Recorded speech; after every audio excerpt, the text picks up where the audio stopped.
Sziasztok, Fekete Gábor vagyok, a Panamera Hungary alapítója, és a mai részben szeretnék nektek beszélni a 971-es sportturizmóról, illetve arról, hogy igazából miért van itt Petrovics Tamás új műhelyében. Na de visszatérve egy kicsit a sportturizmónak a történetére, a Porsche ugye nem titkolta azt 2012 és 2013 között, hogy beszeretne szállni ebbe a shooting brake szegmensbe, és már akkor bemutatott egy tanulmányt Párizsban, és ha megnézitek, akkor ez már tartalmazta a 971 stílusjegyeit, és szinte ugyanazokkal a tulajdonságokkal rendelkezett, értem ez alatt a lámpát, hogyha megfigyelitek, az is már abszolút a 971-et vizionálta. Viszont olyan dolgokkal is rendelkezett, illetve olyan újításokkal is, mint például maga ez a hibrid rendszer is, az új hibrid technológia, illetve azzal, hogy okostelefonnal tudtuk már, volt hozzá egy alkalmazás, és okostelefonnal tudtuk a különböző adatokat nézni az autóról, az aksi állapotát, mennyi idő kell, még a hibrid akkumulátort feltöltjük, meg tudtuk nézni a belső hőmérsékletet, be is tudtuk állítani azt, hogyha kellett, illetve ilyen hasonló funkciókkal rendelkezett, tehát egy nagyon jövőképes volt abszolút már az a Panamera is, amit akkor bemutattak. Viszont magát a sportturizmót 2017 márciusában mutatták be a Genfi autószalonon. Ugyanazokat a motorpalettát kapta meg, mint a 971-es sima változata, és ezáltal azonnal a világ legerősebb kombiájává vált, ugyanis megkapta ugyanazt a Turbo S e-hibrid motort, ami ugye a Turbo S e-hibridben is dübögött, így ezáltal maga mögé utasított olyan vetélytársakat, mint a Mercedes-Benz E63S ST-t, illetve az RS6 Audi, ami nyilván ugyanaz a szív dobog mind a kettőben, mint tudjuk, ez a 4000 TFSI, de abban a Porsche-ban ez egy kicsit jobban meg volt húzva. Na de visszatérve magára a sportturizmóra, ha megnézitek a formát, illetve ezt a formavilágot, ezt a kombi formavilágot, én azt gondolom, hogy nagyon szépre sikeredett. Itt is nagyon megoszlik a közönség, valaki tényleg a simára esküszik, a sima formára, valakinek meg ez nagyon bejön tényleg. Igazából kevesen tudják, hogy ennek valóban miért hagyták abba a gyártását, ugyanis már ez az új, a 972, azaz a 976-nál már nem elérhető ez a úgymond sportvagon, illetve sportturizmó. Ez már csak a Taycannál elérhető, sportturizmó és cross turizmó néven ez a forma, illetve ez a formavilág. És a Panamera csoportvezető akkori szavaiból azt lehetett kivenni, amikor erről kérdezték, hogy nem sokkal praktikusabb, mint egy sima Panamera. Ez alatt azt értette, hogy nem sokkal nagyobb a csomagtere, de az igazi probléma itt valójában az eladási számok voltak. Egyszerűen nem hozták az ígért számokat, kevesebb mint 10%-át hozta az összes Panamera eladását világszerte, és összesen a sportturizmókból 34.142 darabot gyártottak, ezért nem érte meg egyszerűen nekik újra fejleszteni és újra legyártani egy sportturizmót a 972-nél, illetve a 976-nál. Viszont cserébe a szakértők azt vizionálják, hogy emiatt ezeknek a sportturizmóknak valószínűleg fel fog menni az ára, ugyanis ez minden igaz, és mindig is igaz volt a ritka Porsche-knak.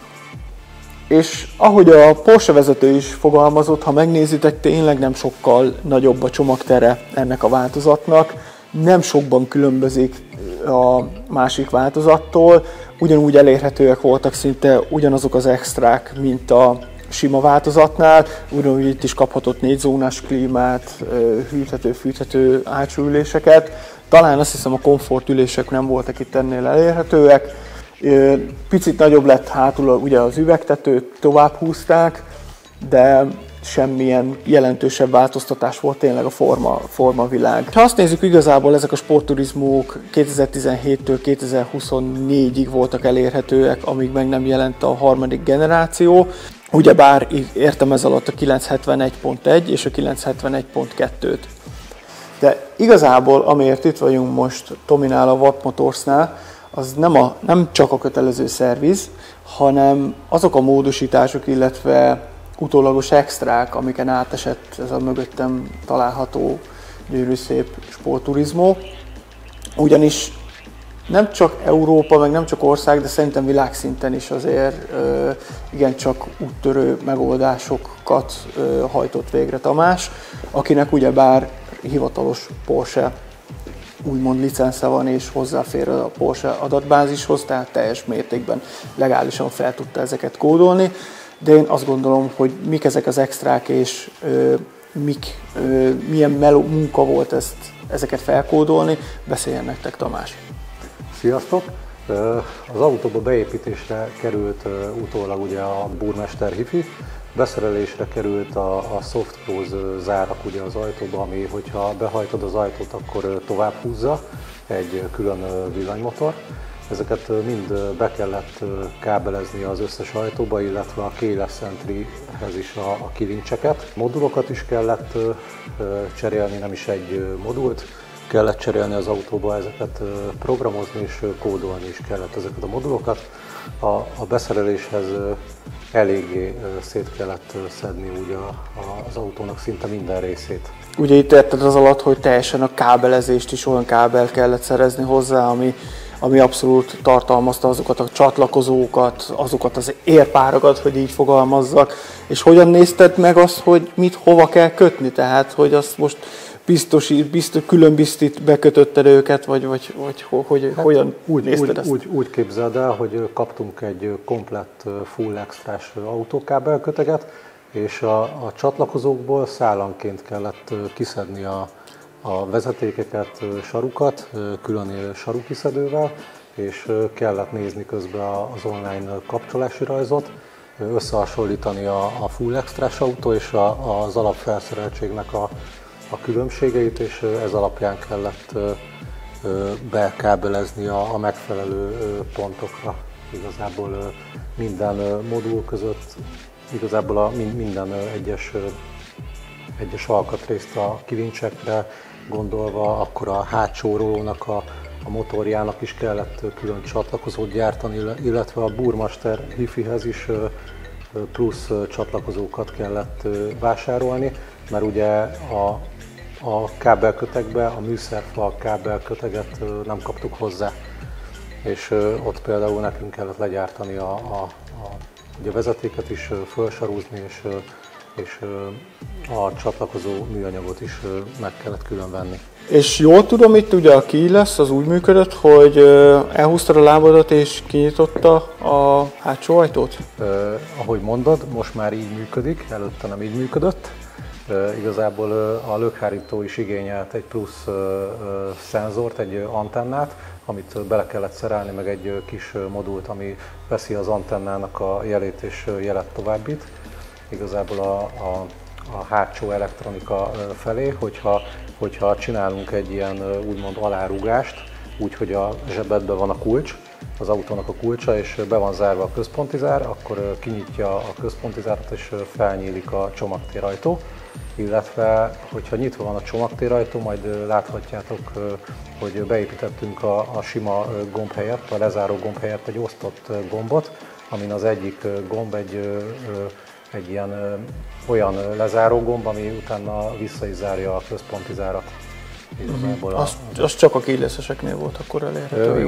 Igen, ez a keyless entry, mert alapból csak keyless gós felszereltséggel rendelkezett az autó. Aha, így értem. És miket kapott még az autó?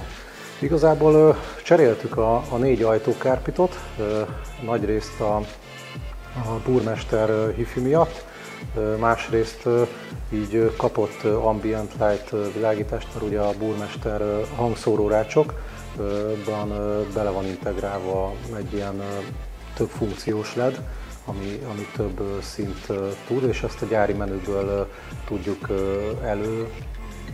előgerjeszteni, mármint hogy ott a menübe is lett aktiválva, mármint az egész autóra, és így lehet változtatni a színeket, a fényerőt. Igazából teljes értékűen tud működni így gyári extraként. Akkor került még bele hátsó igazából ilyen Porsche tabletek, ez a Rear Seat Entertainment névre hallgat. Igazából ezeket is be kellett kódolni a gyári fejegységhez, emiatt viszont kellett cserélni az első két ülést, hogy meglegyen a csatlakozó ajzat a tableteknek, és így kaptunk plusz üléshűtést a bontott ülésekkel, amit szintén felkódoltuk külön az üléshűtésnek a gombjait is a középkonzolra, illetve olyan hátsó ajtókárpitok érkeztek, amihez jár hátsó napfényróló. Ezt is külön beszereltük utólag, és rendesen fel lett kódolva, és tökéletesen működik ez az extra is. Azt a mindenit. Tehát, hogyha jól számolom, konkrétan, hogyha ezt valaki újonnan kérte volna ezeket az extrákat, akkor hát azt kell, hogy mondjam, szerintem több 10 millióval megemelkedett volna a kocsi ára az akkori új ára. Úgyhogy ezek nem kisértékű extrák kerültek beszerelésre, de ez igen le a kalappal, hogy... Igazából lett volna lehetőség még 360 kamerát, éjjellátót, illetve head-up displayt is utólag rakni. Egyelőre igazából csak ennyit raktunk, de úgy gondolom, hogy ez is elég volt. Mármint az ügyfélnek is, meg egyelőre nekünk is. És mik voltak az, amivel a legjobban szívtál? Tehát, hogy nem azt kérdezem, hogy melyik részét utáltad a legjobban, de melyik volt a legfejtörőbb rész, ahol neked azt mondtad, hogy nem azt mondtad, hogy eleged van, de azért igencsak meg. Hát, igazából minden részét élveztük a munkának, szóval nem tudok olyan részt mondani, ami rossz lett volna csinálni, de igazából minden része bonyolult, úgy a beszerelés is, maga a kapcsolási rajzoknak is a feltérképezése, illetve kivitelezni, hogy minden tényleg úgy működjön, ahogy az gyárilag van, meg ugyanoda kerüljön, mint a gyári helyére kerüljön igazából minden. Úgyhogy hát nem volt egyszerű ez a mutatvány. Igazából jól tudom, hogy ezek az extrák utólag hozzá lettek illesztve az alvásszámhoz is, és hogy nézett ki ez a folyamat igazából?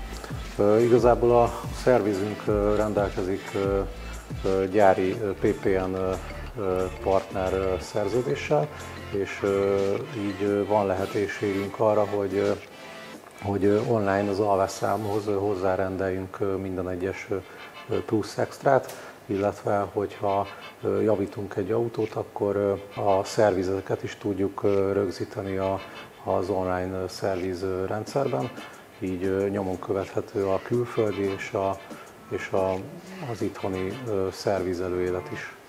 Azt a mindenit. Akkor és ezt a gyári PCM-ben is látszik, hogy miket cseréltünk az újabb modelleknél, és hogy ki csinálta az autót, hogy most ezt külföldön melyik szerviz, vagy itthon melyik szerviz csinálta, ez látszik. Azt a mindenit. Akkor ez teljes hivatalos átépítés volt mondhatni. Hát nagyjából igen. Azt a mindenit. Na, hát hogyha szeretnétek ilyen és hasonló extrákat, persze nem ennyire elborult, illetve nagyon elborultnak kell lenni, hogy valaki ennyi mindent, illetve ennyi mindent beszereltessen az autójába, de látjátok, van rá példa itthon is, mondjuk jó magam is. De hogyha ilyesmiket szeretnétek, illetve ilyen extrákat, például olyan hasznos extrát, mint amit Tamás is említett, ez az ACC, szerintem ez a távolságtartó tempomat, esetleg éjjellátó, szerintem ezek aztán nagyon hasznos extrák tudnak lenni, ezeket is utólag be lehet teljes mértékben szerelni az autóba, úgyhogy nyugodtan keressétek a VAP Motors-t, itt Tökölön. Köszönöm szépen, hogy megnéztétek még egyszer ezt a részt, és nagyon szépen köszönöm Tamásnak, hogy segített, illetve közreműködött ebben. Úgyhogy találkozunk a következő részben. Sziasztok!